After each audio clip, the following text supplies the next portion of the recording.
Okay guys, welcome sa ating channel. Ito ang simple tips para kung paano magkalas ng brake na pang multicab na F6A. So guys, siyempre kailangan may kalso muna, siguraduhin may kalso.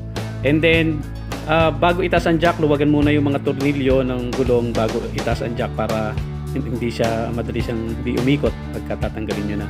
And then ilagay ang gulong doon sa ilalim ng gulong para kung sakali mang aksidenteng matanggal ang jack ay hindi kayo maipit ng tuluyan, may space pang matitira. So yan guys, yan ang dapat yung tandaan para for safety, madalian lang itong ating and then tatanggalin nyo yung cover na yon sa may gulong, so may drum.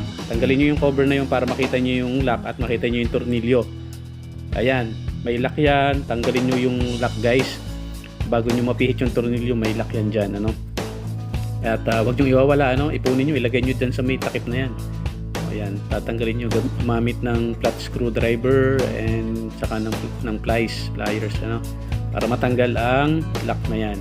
So pag natanggal na ang lock, yan, pwede nyo nang kalasin ng tornilyo na yan counterclockwise.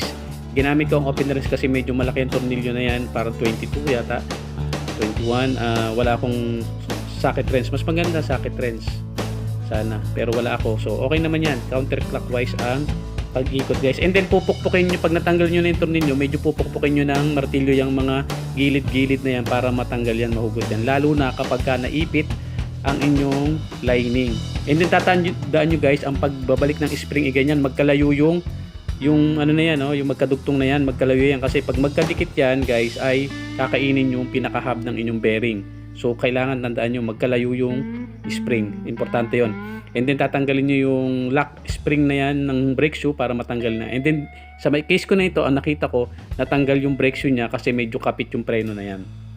So natanggal pala yung brake shoe niya, kaya yun ang papalitan natin. Wala namang basa-basa sa wheel cap, so hindi pa natin siya papalitan, guys. So pag napalitan nyo na guys yung mga dapat yung palitan dyan sa na yan, sa brake sa unahan, so ugal na, ibabalik nyo ulit. Linisan nyo lang ng mga debris dyan para naman medyo malinis yung ating iwasan na magkaroon ng mga langis-langis yung brake shoe and brake pad and brake drum. And then ngayon guys, ulit na ibabalik natin yung yan, yung brake drum. Medyo tingnan niyo, timplahin niyo yung ikutin niyo ng kamay. Pag naramdaman niyo na medyo may kumakapit-kapit na yung lining, so okay na yon. Pero medyo pre-wheeling din, pero may kapit ng kaunti, so para madikit yung preno.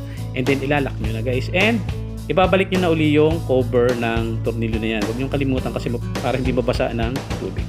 So sa mga ibang tips at hacks, pumunta sa aking channel at sa aking playlist ng mga simple life hacks, and pumili kayo ng mga problema na inyong na-encounter and baka matulungan kayo sa aking mga pinicture doon. Thank you for watching. Please like, share, and subscribe sa ating channel.